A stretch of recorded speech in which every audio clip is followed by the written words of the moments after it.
ಸಂತೋಷ್ ಅಂತ ಮೈಸೂರಿಂದ ಒಬ್ರು ಕರೆ ಮಾಡಿದ್ದಾರೆ. ಸಂತೋಷ್ ನಮಸ್ತೆ, ತಮ್ಮ ಪ್ರಶ್ನೆ ಏನು ಕೇಳಿ ಸರ್. ಮಾತಾಡಿ ಸಂತೋಷ್. ಹೇಳಿ ಸಂತೋಷ್. ಸರ್ ನನ್ನ ಸಿಸ್ಟರ್ ತುಂಬಾ ಚಿಕ್ಕದಾಗಿದೆ. ಹಾ ಹಾ ಅದಕ್ಕೆ ಸರ್ ನೋಡಿ, ಅದೇ ಈ ಚಿಕ್ಕ ಶಿಶ್ನ ಬಗ್ಗೆನೇ ಮಾತಾಡ್ತಾ ಇದೀವಿ. ನೋಡಿ, ಅತಿ ಚಿಕ್ಕ ಶಿಶ್ ಹೇಳಿ ಸರ್. ಚರ್ಮದ ತುದಿ ಇನ್ನೂ ಸಾಗಲ್ಲ ಸರ್. ಅದೇ ಓಪನ್ ಆಗಿಲ್ಲ. ಹೌದು ಹೌದು ಸರ್. ಏಜ್ ಎಷ್ಟು ಸಂತೋಷ್? Sir 30 years sir. ಮದುವೆ ಆಗಿದೆಯಾ? ಸರ್ ಇನ್ನೂ ಇಲ್ಲ ಸರ್. ಮದುವೆ ಆಗಿಲ್ಲ. ಈಗ ನಿಮಿರಿಕೆ ಉಂಟಾದಾಗ ಎಷ್ಟು ಉದ್ದ ಇರ್ತದೆ ಸಂತೋಷ್? ಸರ್ ಒಂದು 5 ಇಂಚ್ ಇರುತ್ತೆ ಸರ್. ಒಂದು ನಿಮಿರಿಕೆ ಸಂಪೂರ್ಣವಾಗಿ ನಿಮಿರಿಕೆ ಉಂಟಾದಾಗ. ಹೌದೌದು ಸರ್. ಸರಿ ಸರಿ. ನೋಡಿ, ಸಣ್ಣ ಶಿಶ್ನು ಆಗೋದಕ್ಕೆ ಬೇಕಾದಷ್ಟು ಕಾರಣಗಳಿದೆ. ಅದರಲ್ಲಿ ಮೊಟ್ಟ ಮೊದಲನೇ ಕಾರಣ ಅಂತಂದರೆ ಈ ವರ್ಣತಂತುಗಳಲ್ಲಿ ವ್ಯತ್ಯಯ ಅಂತಂದರೆ ಕ್ರೋಮೋಸೋಮಲ್ ಅಬ್ನಾರ್ಮಲಿಟೀಸ್, ಅಂದರೆ ಡೆವಲಪ್ಮೆಂಟಲ್ ಅನಾಮಲೀಸು, ಅಂದರೆ ಬೆಳವಣಿಗೆ ದೋಷ ಆಗ್ಬೋದು. ಎರಡನೇದು ಅಂತಂತಂದರೆ ಈ ಚಿಕ್ಕ ವಯಸ್ಸಿನಿಂದ ಅಥವಾ ಮಧ್ಯ ವಯಸ್ಸಿಗೆ ಬರೋ ಸಮಯದಲ್ಲಿ ಕೂಡ ಈ ಅತಿ ಬಿಗಿಯಾದ ಲಂಗೋಟಿ ಹಾಕ್ಕೊಳ್ಳೋದು. ಕೆಲವರು ಜಟ್ಟಿಗಳು ಹಾಕ್ಕೊಳ್ತಾರೆ, ಪೈಲ್ವಾನ್ಗಳು ಹಾಕ್ಕೊಳ್ತಾರೆ, ಎಷ್ಟು ಬಿಗಿಯಾಗಿ ಹಾಕ್ಕೊಳ್ತಾರೆ. ಹೌದೌದು. ಹಾಗೆ ಯುವಕರು ಅಷ್ಟೇ ತುಂಬ ಬಿಗಿಯಾದ ಈ ಒಳ ಉಡುಪುಗಳನ್ನ ಅಂಡರ್ವೇರ್ಗಳನ್ನ ಹಾಕ್ಕೊಳ್ತಾರೆ ಮತ್ತು ತುಂಬ ದಪ್ಪದ್ದು ಹಾಕ್ಕೊಳ್ತಾರೆ. ಅಂಡರ್ವೇರ್ಗಳಲ್ಲೂ ಅದು 2 ಲೇಯರ್ ಇರೋದು, ಒಂಥರ 3 ಲೇಯರ್ ಇರೋದು, ಅದು ನೈಲಾನ್ ಯುಕ್ತ, ಅಂದರೆ ಗಾಳಿನೇ ಆಡ್ಕೊಡ್ದು, ಅಂದ್ರೆ ಉಸಿರು ಕಟ್ಟಿ ಸಾಯಿಸೋದಕ್ಕೆ ಏನೇನು ಮಾಡಬೇಕು ಅದನ್ನೆಲ್ಲ ಮಾಡಿಬಿಡ್ತಾರೆ. ಆ್ಯಂಡ್ ಜೊತೆಗೆ ಬಿಗಿಯಾದ ಪ್ಯಾಂಟ್ಗಳು ಹಾಕ್ಕೊಳ್ಳೋದು, ಟೈಟ್ ಜೀನ್ಸ್ ಹಾಕ್ಕೊಳ್ಳೋದು, ಒಳಗಡೆ ಟೈಟ್ ಆಗಿರೋ ಅಂಡರ್ವೇರು, ಅದ್ರ ಮೇಲ್ಗಡೆ ಟೈಟ್ ಜೀನ್ಸ್. ಅದು ಏನಂದ್ರೆ ಸ್ಕಿನ್ ಟೈಟ್. ಆ ಜೀನ್ಸೇ ಮೊದಲು ಡೆನಿಮ್ ಬಟ್ಟೆನೇ ದಪ್ಪ, ಅದಕ್ಕೆ 4-5 ಲೇಯರ್ ಬೇರೆ ಇರ್ತದೆ.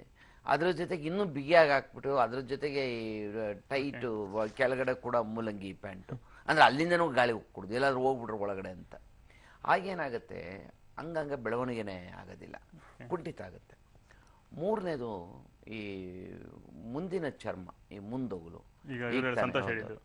ಅದು ಓಪನ್ ಆಗದೆ ಇರೋದು. 3-4% ಯುವಕರಲ್ಲಿ ಮತ್ತು ಪುರುಷರಲ್ಲಿ ಈ ಮುಂದಿನ ಚರ್ಮ ಓಪನ್ನೇ ಆಗೋದಿಲ್ಲ. ಸಾಮಾನ್ಯವಾಗಿ ಹದಿಹರೆಯದ ವಯಸ್ಸಿನಲ್ಲಿ ಹಸ್ತಮಿಥುನ ಮಾಡ್ಕೊಳ್ಳೋ ಆರಂಭ ಮಾಡಿದಾಗ ಯುವಕರೇನು ಮಾಡ್ತಾರೆ, ಬಲವಂತವಾಗಿ ಚರ್ಮನ ಹಿಂದಕ್ಕೆ ಎಳ್ಕೊಂಬಿಟ್ಟು ಅದನ್ನು ಓಪನ್ ಮಾಡ್ಕೊಂಡ್ಬಿಡ್ತಾರೆ ಅವರಾಗವರು. ಅದು ನೈಸರ್ಗಿಕ ಮತ್ತು ಸ್ವಾಭಾವಿಕ ಬಯಾಲಜಿಕಲ್ ಕ್ರಿಯೆ. ಕೆಲವು ಯುವಕರಿಗೆ ಅದು ಟೈಟ್ ಇರುತ್ತೆ, ಹಾಗೂ ಈಗ ಮಾಡಿ ಒಂದು ಸ್ವಲ್ಪ ಆಯಿಲ್ ಗಿಲ್ ಹಾಕ್ಕೊಂಡು ಎಣ್ಣೆ ಹಾಕಿ ಅದನ್ನು ಓಪನ್ ಮಾಡ್ಕೊಳ್ತಾರೆ ಅವರೇನೆ ಸ್ವಯಂ. ಸ್ವಲ್ಪ ಅವಾಗ ಒಂಚೂರು ಕ್ರ್ಯಾಕ್ ಬರ್ತದೆ, ಒಂಚೂರು ಬ್ಲೀಡಿಂಗ್ ಆಗ್ತದೆ, ಆಮೇಲೆ ಅದು ಒಣಗೋಗ್ಬಿಡ್ತದೆ. ಇನ್ನು ಕೆಲವು ಯುವಕರಿಗೆ ಇದನ್ನು ಮಾಡ್ಕೊಳಕ್ಕಾಗೋದಿಲ್ಲ, ಅಥವಾ ಮಾಡ್ಕೊಳ್ಳೋದು ಇಲ್ಲ, ಅಥವಾ ಮಾಡ್ಕೊಳಕ್ಕಾಗದೇ ಇರೋವಷ್ಟು ಟೈಟ್ ಇರ್ತದೆ. ಇದಕ್ಕೆ ಬಿಗಿ ಮುಂದೊಗಲು ಅಥವಾ ಫೈಮೋಸಿಸ್ ಅಂತೀವಿ. ಇದು ಎಷ್ಟು ತೊಂದರೆ ಕೊಡುತ್ತೆ ಅಂತಂದರೆ, ಅದು ಲಿಂಗಮಣಿನ ಬೆಳವಣಿಗೆ ಆಗೋದಕ್ಕೆ ಬಿಡೋದಿಲ್ಲ. ಒಂಥರ ಹಾಕಿ ಹಮ್ಕಿ ಇಟ್ಕೊಂಡಂಗೆ ಈ ಲಿಂಗವನ್ನು. ಹೌದೌದು. ಈ 2 ಕೈಲು ಬಿಗಿಯಾಗಿ ಇಟ್ಕೊಂಡ್ಬಿಟ್ರೆ ಹೆಂಗೆ ಅದು ಬೆಳವಣಿಗೆ ಆಗೋದಿಲ್ಲ. ಆ ರೀತಿ ಏನಾಗುತ್ತೆ, ಅದು ಉದ್ದಾಗೋದಕ್ಕೆ ಬಿಡೋದಿಲ್ಲ. ಇದು ಒಂದು ಪ್ರಮುಖವಾದ ಇಂಥವ್ರಿಗೆ.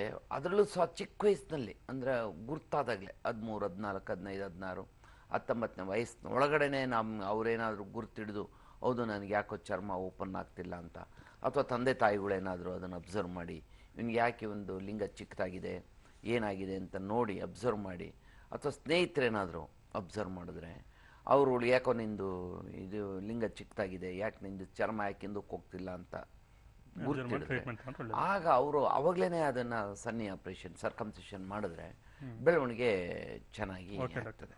ಸಂತೋಷ್ ಅವರೇ, ಅಷ್ಟೇ ನೀವು ಸರ್ಕಮ್ಸಿಷನ್ ಒಂದು ಚಿಕ್ಕ ಆಪರೇಷನ್ ಮಾಡಿಸ್ಕೊಂಡ್ರೆ ಸರಿಯಾಗುತ್ತೆ ಅಂತ ಡಾಕ್ಟರ್ ಹೇಳ್ತಾ ಇದ್ದಾರೆ.